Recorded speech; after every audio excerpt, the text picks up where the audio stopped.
सरकार देश चलाती है, राष्ट्र नहीं, कहा राष्ट्रवादी विचारक पुष्पेंद्र कुलश्रेष्ठ ने। कुलश्रेष्ठ सहकार भारती की विचार गोष्ठी में मुख्य वक्ता के रूप में मौजूद थे। सहकारी संस्थाओं के प्रखर संगठन सहकार भारती राजस्थान की ओर से सहकारिता से समृद्ध एवं सशक्त भारत विषय पर एक विचार गोष्ठी का आयोजन किया गया। नगर निगम के महाराणा प्रताप सभागार में आयोजित इस विचार गोष्ठी में मुख्य वक्ता के रूप में राष्ट्रवादी विचारक पुष्पेंद्र कुलश्रेष्ठ ने अपने विचार रखे। दीप प्रज्वलन के साथ ही वंदे मातरम के गान के बाद गोष्ठी का शुभारंभ हुआ। इस अवसर पर मुख्य अतिथि पुष्पा गोखरू, प्रदेश अध्यक्ष राजेंद्र कुमार थानवी, जिला अध्यक्ष सुभाष चेचाणी, जिला महिला प्रमुख प्रभा सिसोदिया, जिला महामंत्री दुर्गालाल सोनी की मौजूदगी में सहकार भारती से जुड़े कार्यकर्ता व सर्व समाज के प्रबुद्धजन मौजूद थे। आपको बता दें कि सहकार भारती एकमात्र संस्था है जो बिना संस्कार नहीं सहकार ध्येय को लेकर सहकारिता के क्षेत्र में सक्रिय संगठन है। यह संस्था अपने विभिन्न प्रकोष्ठों के माध्यम से भारत देश के 28 प्रदेशों के लगभग 700 जिलों में सक्रिय है। प्रदेश महामंत्री सीए सुनील सोमानी ने इस अवसर पर एक सेवा कोऑपरेटिव के गठन का प्रस्ताव रखा, जिसे संपूर्ण सदन ने ओम के उच्चारण के साथ दोनों हाथ उठाकर सहमति जताई। इस अवसर पर प्रखर राष्ट्रवादी विचारक पुष्पेंद्र कुलश्रेष्ठ ने सहकारिता से सक्षम समृद्ध भारत विषय पर क्या कुछ विस्तार से कहा, आइए देखिए हमारे संवाददाता लोकेश तिवारी की इस रिपोर्ट में। कि 14 नवंबर को जो महान पुरुष हुए थे उसकी नींव 14 फरवरी को रखी गई थी। बाद में बच्चों को पता चला, ये लोगों ने पूछा वैलेंटाइन डे ने क्यों मनाते हैं, तो मैंने कहा 14 तारीख को शायद इसीलिए मनाते होंगे कि 14 से इंची टेप नापा मैंने तो 14 नवंबर पे जाके रुक गया। और कहा कि बच्चों से उन्हें बहुत प्यार था, बाकी जितने प्रधानमंत्री मंत्री आए उन्हें बड़ी नफरत थी बच्चों से, सिर्फ इन्हीं को प्यार था। अब बाल दिवस मन रहा है, अब बच्चे पूछ रहे कि हमारे चचा ने ऐसे क्या कार्य किए जो हम भी करें, तो मैं कहता हूं उन्होंने जो कार्य की कम से कम वो मत करना, वो तो कम से कम बिल्कुल ही मत करना, क्योंकि बची कुची है वो और तबाह कर देती। तो बहुत युवा के साथ वो बच्चे, देश भर के बच्चे आते हैं और वो बच्चों से मिठाई खिलाते हैं, राखी बंधवाते हैं। तो बहुत दिनों के बाद मुझे लगा कि इतने सारे बच्चों में वो क्या ढूंढते हैं, तो बाद में पता चला उनके कौन कौन से हैं वो ढूंढते हैं, जो उनके बारे में सारी चीजें हैं पब्लिक डोमेन में, वो सबको पता है। और ये सब मैंने नहीं कहा, ये सब उन किताबों में लिखा है जो ब्रिटिशर्स ने लिखी है, हमने नहीं लिखी। इसके लिए कोई आरएसएस जिम्मेदार नहीं। ओमकार नाथ ठाकुर ने आजाद भारत की संसद में पूरा वंदे मातरम राग में गाया। आजाद भारत की संसद में पूरा वंदे मातरम गाया गया और दूसरे दिन ऑल इंडिया रेडियो से 10 बजे वही पूरा वंदे मातरम प्रसारित किया गया। मेरा प्रश्न यह है कि जब आजाद भारत की संसद में वंदे मातरम, और जब यह फैसला हुआ तो संसद में ना आरएसएस थी, न बजरंग दल था, न विश्व हिंदू परिषद था, कोई भी हिंदू संगठन दूर दूर तक नहीं था। 99% लोग कांग्रेस के थे। फिर वो वंदे मातरम आज तक उस संसद में अधूरा क्यों बचता है? कन्हैया की गर्दन जाति देख के काटी थी। कश्मीर में सनातनी हिंदू कश्यप ऋषि की धरती पर जहां पंचतंत्र की कहानियां लिखी गई, उस धरती पर इस्लामिक आताताइयों ने 2500 कश्मीरी हिंदू पंडितों का नरसंहार किया। पूछा पंडित जी से तुम्हारी जाति क्या है? कितना घटिया रोग इस समाज को लगाया है लोग, और कुछ लोग उसको दिन रात मजबूत करते हैं। यह आपका निजी हो सकता है। जो भी जाति को आगे रख करके सारी चीजों को तय करता है वो गद्दार है। मेरा मानना है कि आप तय करें।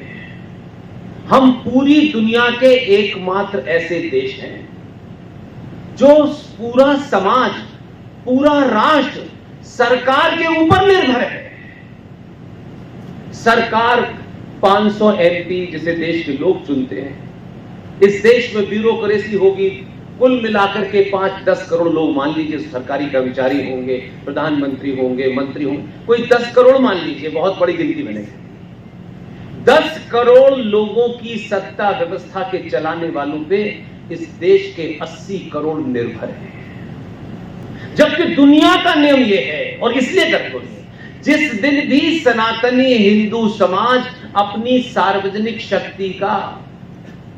शक्ति का सार्वजनिक प्रदर्शन करेगा, सत्ताएं आपकी चौखट पे ना खड़ी करेगी।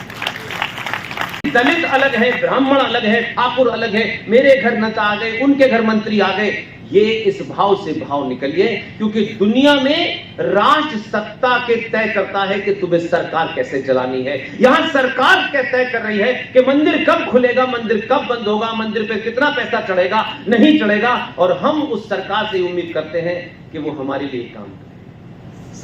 सरकार होती है, सरकार का अच्छा संविधान है, बुरा संविधान है, चलनी उसी से ही है।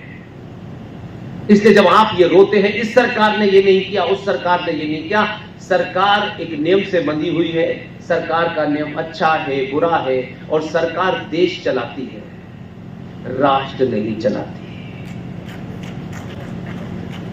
देश एक भूमि का टुकड़ा है, वो बहुत बड़ा है, छोटा है, ये विवाद का विषय नहीं है। उस भूमि के टुकड़े को चलाने के लिए जुडिशरी चाहिए, पुलिस चाहिए, सेना चाहिए, सीए चाहिए, तमाम चीजें चाहिए। वो जितने भी लोग देश के लिए काम करते हैं उसकी तनख्वाह लेते हैं। हर अंग, इवन प्रधानमंत्री से लेकर के आपका हर एमपी तनख्वाह लेता है। उस तनख्वाह लेकर के उस देश के बचाने की जिम्मेदारी सेना की है, इंटरनल ऑर्डर की, पुलिस की, जितने भी लोग हैं, जो वो ये काम नहीं करेंगे उनकी तनख्वाह कटेगी या वो सस्पेंड हो जाएंगे। तो वो जितने भी अंग हैं वो कोई हम पे एहसान नहीं कर रहे हैं कि साहब हम हमारे ऊपर एहसान कर रहे हैं। आप तनख्वाह लेते हैं इस देश को चलाने की, हर अंग लेता है। इसलिए देश प्रेम कोई चीज नहीं होती। देश प्रेम आप सोचते हो कि आपने टैक्स जमा कर दिया, आप देश प्रेमी है, नहीं करोगे जेल हो जाएगी। किताब खरीदने से पहले अंबेडकर की किताब कौन पढ़ेगा, जातिवादी लेकिन नहीं। किताब का टाइटल देख करके किताब खरीदोगे तो कभी अच्छे ज्ञान की बात नहीं होगी। यह ध्यान रखिए कि ज्ञान जो है वो यूजीसी नहीं देती है। ज्ञान, शिक्षा जिसे आप कहते हो, शिक्षा और ज्ञान में जमीन आसमान का फर्क है। हम दोनों चीजों को मिक्स कर रहे हैं। शिक्षा बदलती रहती है, समय समय पे बदलती रहती है। कभी कोर्स में यह पढ़ाया जाएगा, कभी कोर्स से यह हटा दिया जाएगा। शिक्षा क्या दी जाए ये देश के कुछ लोग तय करते हैं, और उस संस्था को यूनिवर्सिटी ग्रांट कमीशन कहते हैं। वो किताबें तय करता है कि अकबर पढ़ाया जाए कि औरंगजेब पढ़ाया जाए, ये शिक्षा है, सरकार तय करती है। कोई मंत्री बनता है, वो कुछ नए टॉपिक लाता है, लेकिन ये क्लासरूम, ये यूनिवर्सिटीज ज्ञान के केंद्र नहीं है, शिक्षा के केंद्र है। ज्ञान अगर लेना है तो ज्ञान गुरुकुल में मिलता है, मंदिर में मिलता है। कथाकार नहीं हूं जो मौला मौला अली अली करे, मैं नहीं, मैं ये झूठ पाखंड नहीं करता।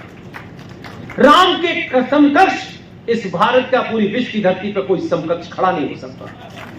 लेकिन राम के समकक्ष एक बहुत बड़ा, जिसको 4-4, 5-5 करोड़ आप जैसे धनाढ़ लोग देते हैं, और वो राम के समकक्ष खड़ा करता है मौला को और अली को। ऐसे लोगों का बहिष्कार कीजिए। अब वो सुन रहे, राम जंगल गए, फिर राम ये हुआ, फिर राम हुआ। राम की कथा सब कुछ सुनाते हैं, लेकिन जहां से राम गए थे राम होकर के, फिर जहां से लौटे थे तब वो मर्यादा पुरुषोत्तम राम कहलाए थे। लेकिन मैं सिर्फ जो बात कहना चाहता हूं, ये आज तक किसी कथाकार ने क्यों नहीं बताया, जो राम इतना आदर्श था, जिसने सेकंड नहीं लगाए सत्ता को देने में, इतना आज्ञा।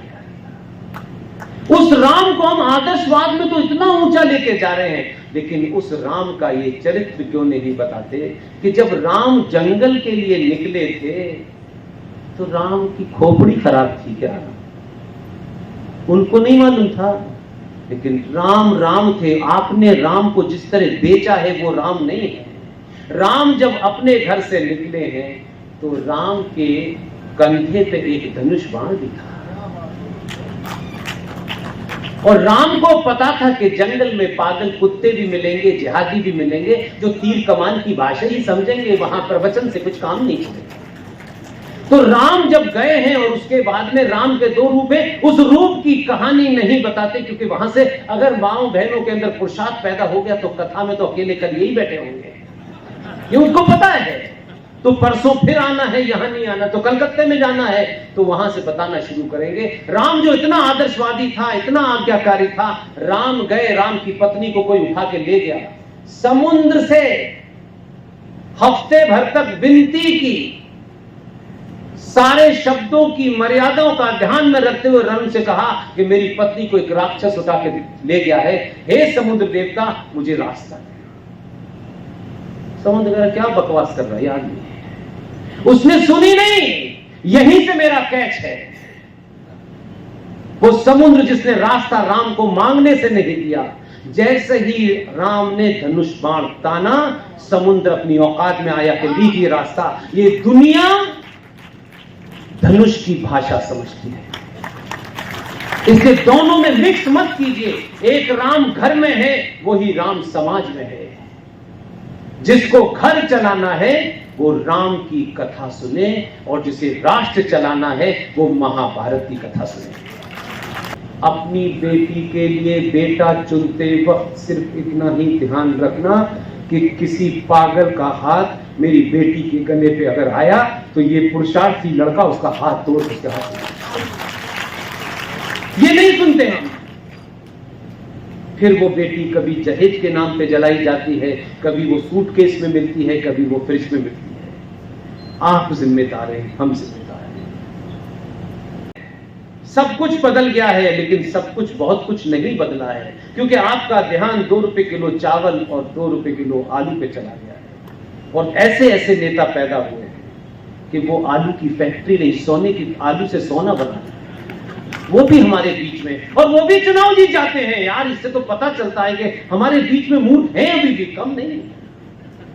ऐसे ऐसे लोग भी जीत रहे हैं यार। सोचेंगे लोग कि यार वाकई में ये भारत की सभ्यता के बारे में कहते हैं कि यहाँ चाणक्य पैदा हुआ था, इनको देख के तो नहीं लगता, ऐसा लगता है कि चाटुकारी पैदा हुआ है यहाँ। जो कहते हैं कि संविधान बदल दिया, वो चिल्ला रहा है लाल रंग की कॉपी लेकर के, पता नहीं वो संविधान है, डायरी है, भगवान जाने क्या है। वो भी कलाकार है और उसकी बहन भी कलाकार है। नहीं, मां तो खैर कलाकार थी, इसीलिए यहाँ आई है, ऐसे थोड़ी नहीं आई है। तो आपके लग रहे 12 से प्यार हो गया था। उसकी बहन का एक ही कंट्रीब्यूशन है। जब भी उससे पूछो तो उसका कंट्रीब्यूशन क्या बताया जाएगा? उनकी नाक इंदिरा जी से मिलती है, उनके बाल इंदिरा जी से मिलते हैं। अबे फिरोज गांधी का कोई कंट्रीब्यूशन और है भी कि नहीं है? तो उन्हीं के कंट्रीब्यूशन साथ। तो ऐसे ऐसे जोकर इसलिए पैदा हो रहे हैं कि समाज को पता नहीं, इसलिए जोकर आपका हीरो बना घूम रहा है। कम से कम 70 साल में आपने जोकरों को चुनना बंद कर दिया है। यह सबसे बड़ा दुनिया का बदलाव है।